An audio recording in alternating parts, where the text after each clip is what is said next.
રોડનેસ્ટ island નજીક વિમાન crash થતા 2 પ્રવાસી અને પાયલટનું મૃત્યુ નિપજ્યું. રોડનેસ્ટ આઇલેન્ડ નજીક થયેલા દુર્ઘટનામાં 2 આંતરરાષ્ટ્રીય પ્રવાસી અને પાયલટના મોત થયા છે. આ ઘટના ટેકઓફ થયાના થોડા જ સમયમાં બની, જેમાં 6 પ્રવાસીઓને લઈને જતું એક સ્વિફ્ટલેન્ડ સામેલ હતું.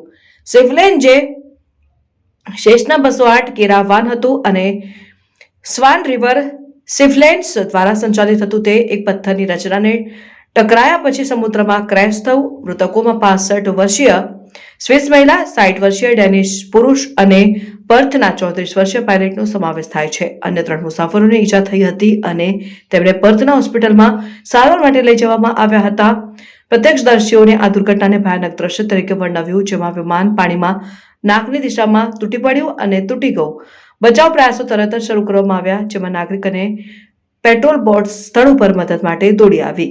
આ દુર્ઘટનાના કારણોની તપાસ હજુ ચાલુ છે અને આ દુઃખદ ઘટનાને કારણે બનેલા પરિબળોને નક્કી કરવા માટે અધિકારીઓ કામ કરી રહ્યા છે.